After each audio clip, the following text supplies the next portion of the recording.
Let me make sure I get around the porch here. That's beautiful music. Standing back there listening brought back so many memories. You don't look much like the Wagon Masters, though. Some of you might. That sounded really good. Those songs are so heartfelt. And of course, I know you know why we're here today, and this is not a sad occasion, even though we're sorry that we've lost Don Warden. But as we all know, he's in a better place than we are today. Amen. He's in heaven playing that steel guitar in God's angel band, I'm sure, ain't you? But Don, there's one person in this world that could have left this world with a satisfied mind. I know for a fact that would be Don Warden. Now, a lot of you folks are probably just coming in off the park and don't know really why I'm here. But Don Warden is a man that actually, he was Porter's manager first, and he headed up the Wagon Masters. And of course, when I went out on my own, or when I worked with Porter, Don was there all those years, went out on my own, he started managing me. He had managed Porter for all those years.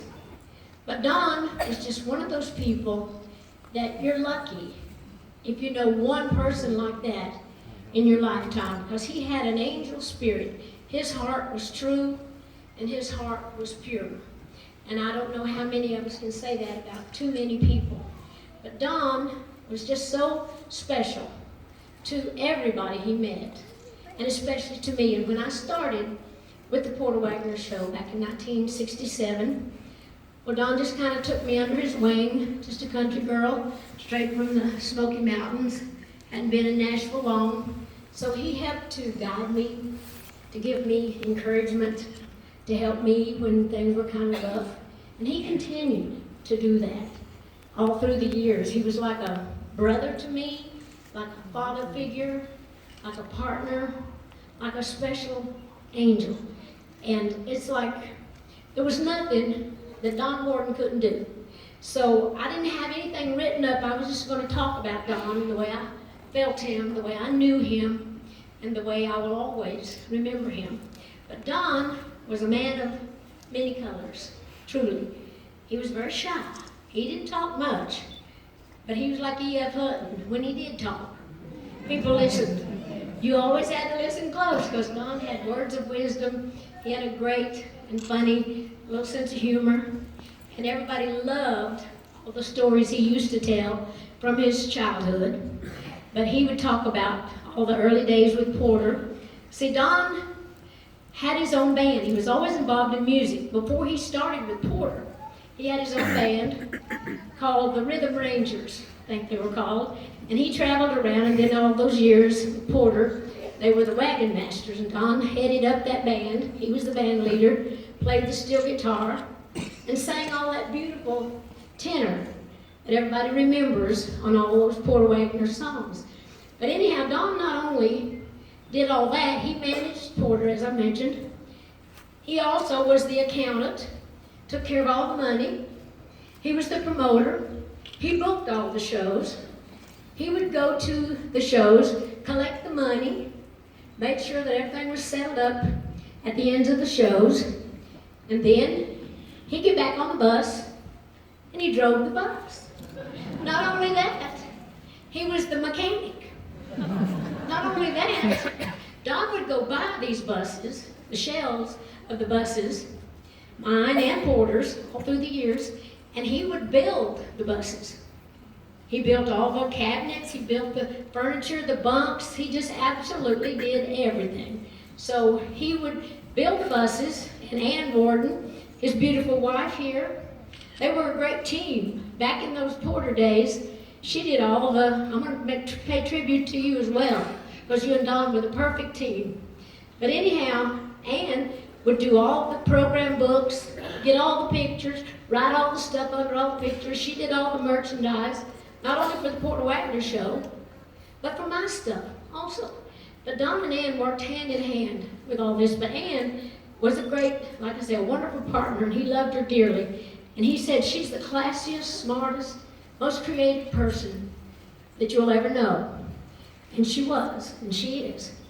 Ann is also the one, I'll bring her up a little later, but she's also the one that kind of, with my brother Bobby, she took over the Tennessee Mountain Home, and she and Don would bring her back and forth, and she totally renovated and rebuilt the Tennessee Mountain Home. My brother Bobby doing all the carpentry, and she did all the design and decorated that, which some of you have seen it.